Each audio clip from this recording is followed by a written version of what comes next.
जय श्री राम दोस्तों। आज हम जानेंगे कि गाय को रोजाना एक रोटी खिलाने से कौन सा फल मिलता है। एक समय की बात है, माता पार्वती और भगवान शिव कैलाश पर्वत पर बैठे हुए थे। तभी माता पार्वती ने भगवान शिव से कहा, स्वामी, मेरे मन में एक प्रश्न उठ रहा है, आपकी पांजा हो तो आपसे पूछूं। फिर भगवान शिव ने कहा, देवी, आपके मन में कौन सा प्रश्न उठ रहा है, निकोश होकर पूछो। फिर माता पार्वती कहने लगी, स्वामी, गाय को रोजाना रोटी खिलाने से और उसकी सेवा करने से कौन सा फल मिलता है, और गाय के किस अंग को छूने से सभी रोग मिट जाते हैं। भगवान शिव के ने कहा, है देवी, आपने मनुष्य जाति के लिए बहुत ही महत्वपूर्ण प्रश्न किया है। जो मनुष्य गाय को कष्ट देता है उसे तो उसके पाप कर्मों के कारण नरक में दर्द भोगना ही पड़ता है, परंतु जो मनुष्य गाय की सेवा करता है उस उत्तम लोक की प्राप्ति होती है। गाय की सेवा करने से इस मुक्ति लोक में और परलोक में मनुष्य को कौन सा फल मिलता है, मैं आपको इस महान कथा के माध्यम से बताता हूँ। हे देवी, आप इस कथा को बड़े ध्यान से सुनो।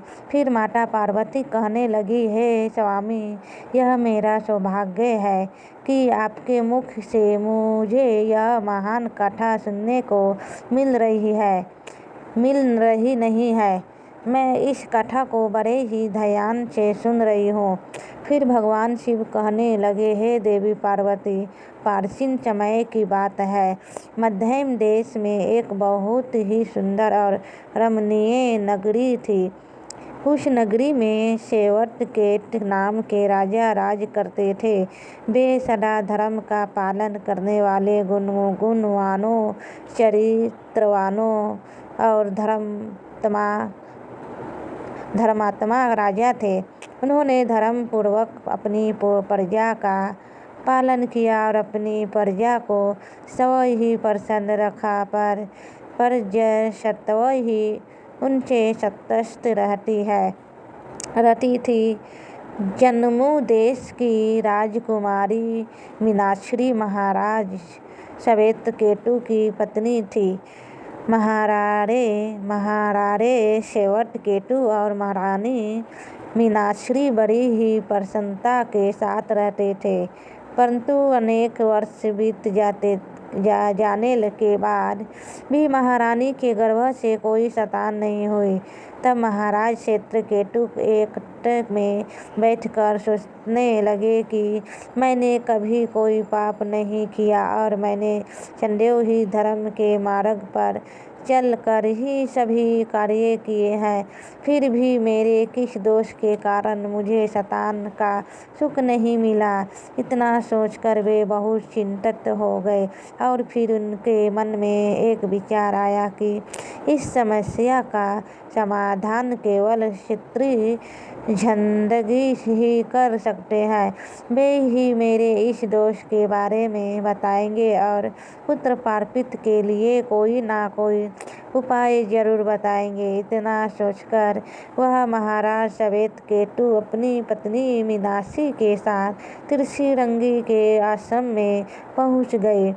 भगवान शिव कहते हैं, हे देवी पार्वती, उधर आश्रम पर त्रिशृंगी अपने नित्य कर्म, पूजा पाठ आदि कार्य से निवृत्त होकर अपने पति साठ के साथ बैठे थे।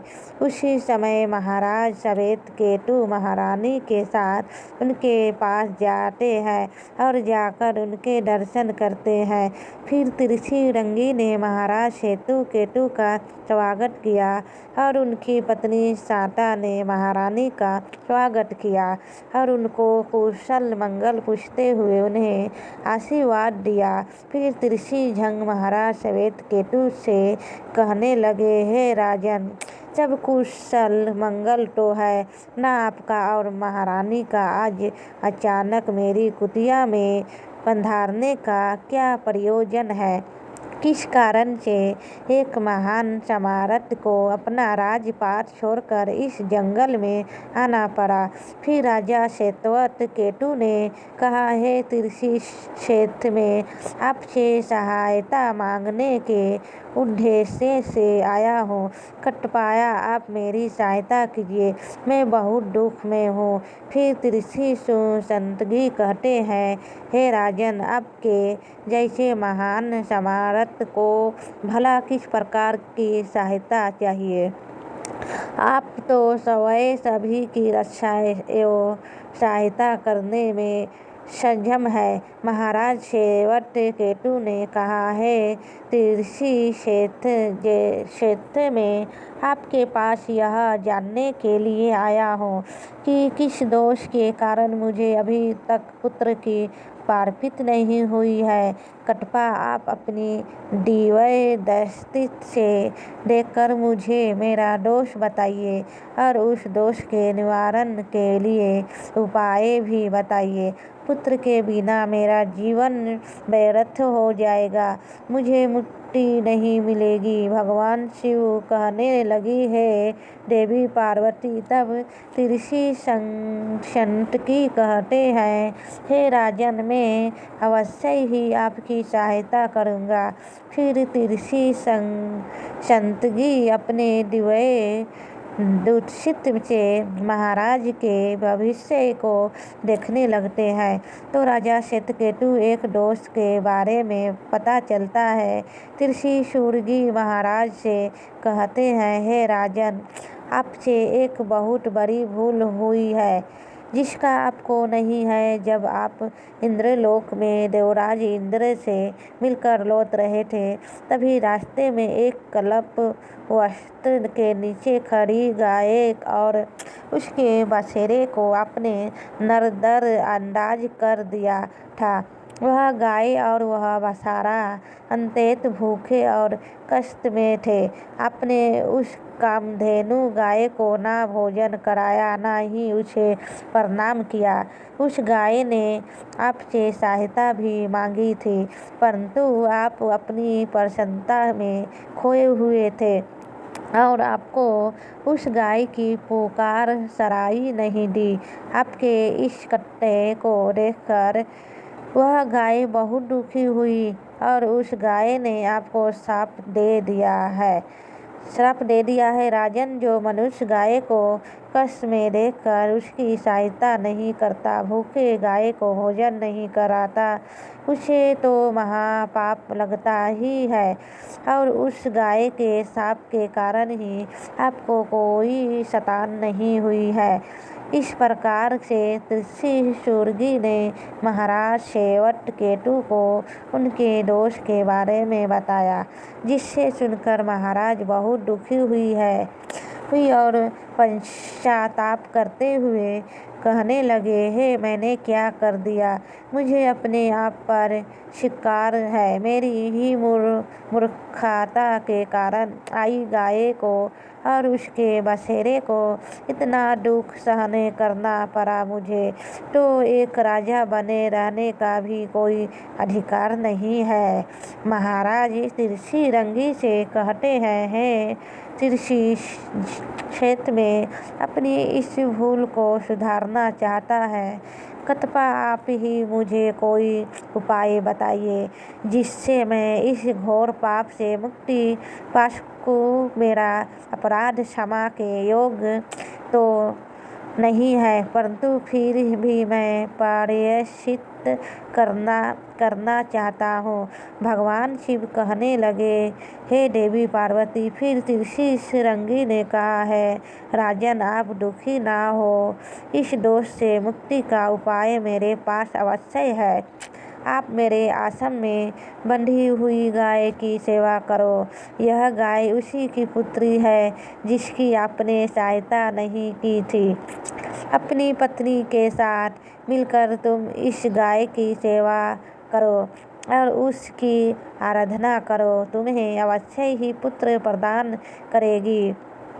तभी वह गाय जंगल से आश्रम में प्रवेश करती है। उस गाय को आता हुआ आता हुआ देखकर त्रिशी रंगी बोले, हे राजन, देखकर केवल स्मरण मात्र से ही कल्याण करने वाली यह गाय सवरण चलकर आ गई है। आप कितने भाग्यशाली है।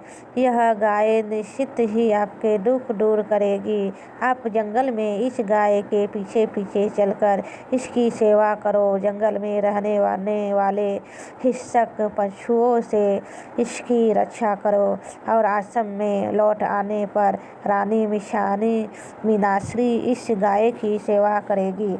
इससे प्रसन्न होकर यह गाय तुम्हें निश्चित ही पुत्र प्रदान करेगी। फिर महाराज श्वेतकेतु ने ऐसा ही करने का वचन दिया। फिर दूसरे दिन सुबह महारानी ने गाय की पूजा की और महाराज उस गाय को चराने के लिए जंगल में लेकर गए।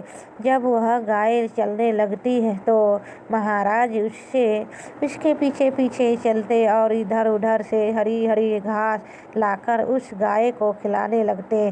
और जब वह गाय किसी वृक्ष के नीचे बैठती तो महाराज भी उसके साथ बैठकर विश्राम करते। महाराज उस गाय के शरीर से दास और बछड़ों को हटाते और अपने हाथों से उसके मस्तक को सहला। इस प्रकार से महाराज उस गाय की सेवा में लगे रहे। जब शाम हुई तो महाराज उस गाय के साथ आश्रम में लौट आए और आश्रम में पहुंचते ही उस गाय ने अपने खूरों से महाराज पर धूल उखाड़ जिससे महाराज का शरीर पवित्र हो गया और उसके सभी पाप नष्ट हो गए।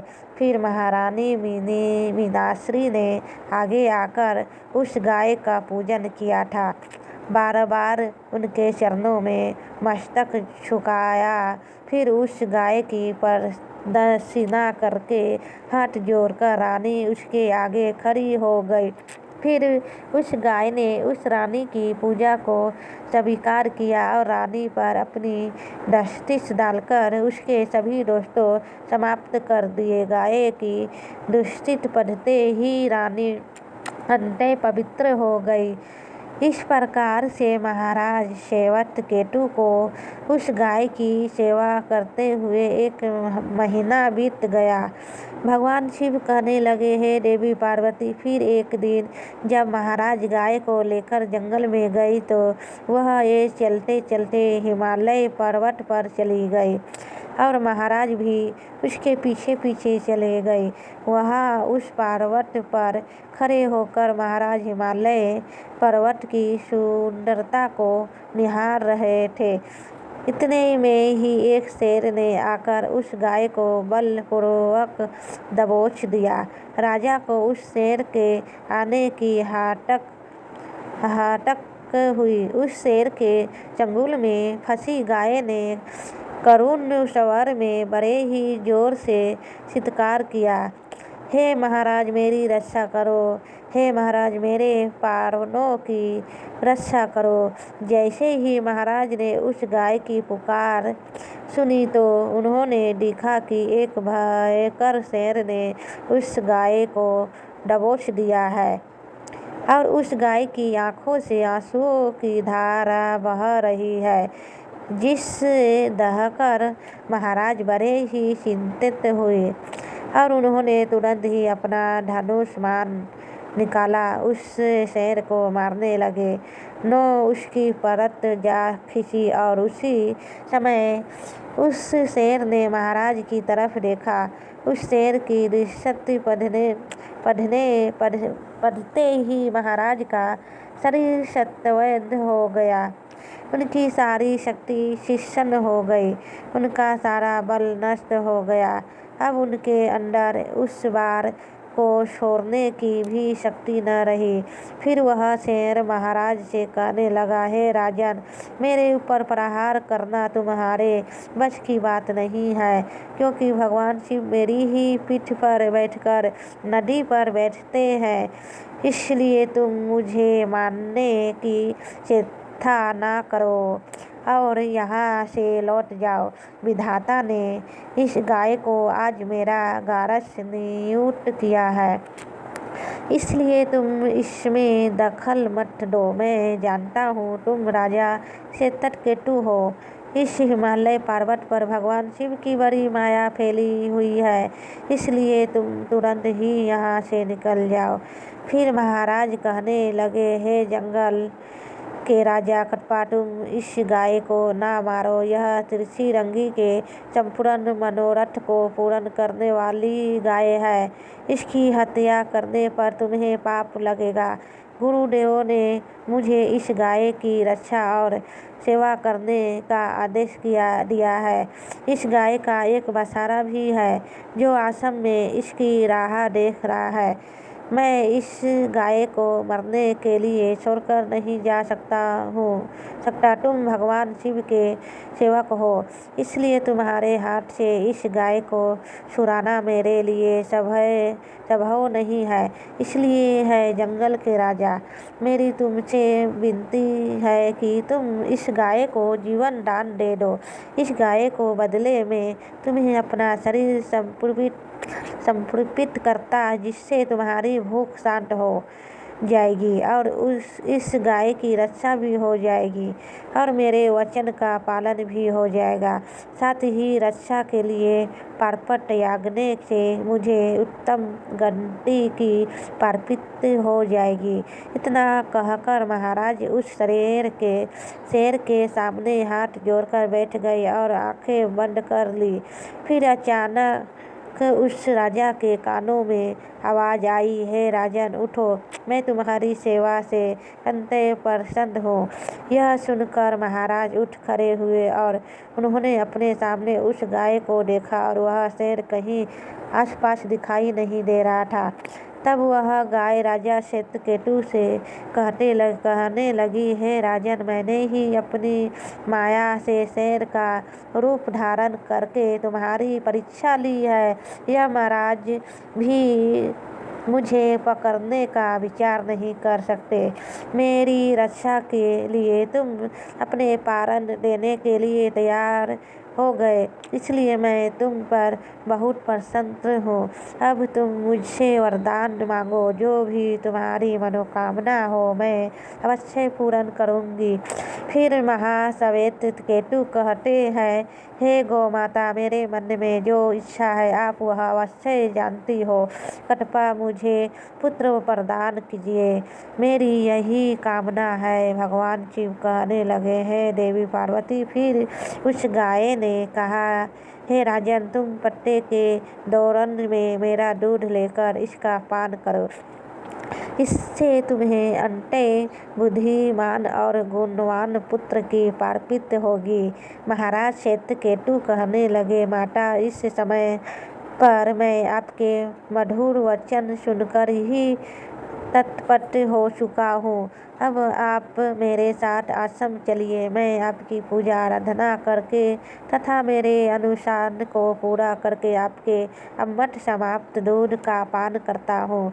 उसके बाद महाराज श्वेतकेतु उस गाय को लेकर आश्रम चले आए। आश्रम पर पहुँचने पर महारानी मीनाश्री ने आगे जाकर उस गाय का पूजन किया। तब उस गाय ने कहा, हे महारानी, आप मेरी पीठ को स्पर्श करें, इसके आपको अत्यंत गुणवान, बलवान और विद्वान पुत्र की प्राप्ति होगी। फिर महारानी ने गाय की पीठ को स्पर्श किया और महाराज और महारानी ने उस गाय का विधिवत पूजा आराधना की और उसके अमृत के समान दूध को प्रसाद समझकर ग्रहण किया। उन दोनों की प्रसन्नता देखकर त्रिशिरंगी कहने लगे, हे राजन, अब यह गाय तुम दोनों पर प्रसन्न है। तुम्हारी मनोकामनाएं अवश्य पूर्ण होगी। जो भी मनुष्य गाय की सेवा करता है, उसे भोजन करता है, उसकी प्रदक्षिणा करता है, उसके सभी मनोरथ सफल होते हैं। जो भी गाय की रक्षा करता है, उसकी कभी दुर्गति नहीं होती। मृत्यु के बाद वह वैकुंठ लोक में जाता है और भगवान विष्णु के साक्षात दर्शन करने का सौभाग्य उससे प्राप्त होता है। जो झंडा पूरक गाय का दूध पीता है वह सभी रोगों से दूर रहता है। जो गाय की पीठ पर जो कुंवर होता है उसे स्पर्श कर लेता है उसके सभी प्रकार के दोष और पाप नष्ट हो जाते हैं। जो गाय का दान करता है वह बैतरणी नदी को गाय की पूंछ पकड़कर पार कर लेता है। जो स्त्री रोज गाय को रोटी देती है वह सौभाग्यशाली बन जाती है। गाय समस्त पापों का नाश करने वाली और सभी मनोरथ को पूर्ण करने वाली है, इसलिए हमेशा उसकी रक्षा पूजन और इसे भोजन कराना चाहिए। इतना करने से ही मनुष्य सभी सुखों को प्राप्त कर लेता है और उसकी दरिद्रता समाप्त हो जाती है। फिर भगवान शिव कहते हैं, हे देवी पार्वती, इस प्रकार से महाराज श्वेतकेतु द्वारा गाया की सेवा करने से उन्हें एक अत्यंत बुद्धिमान पुत्र प्राप्त हुआ। तो दोस्तों, गाय को रोटी अवश्य दे और उनकी सेवा अवश्य करें। जय सिया राम, जय श्री कृष्णा, जय श्री कृष्णा।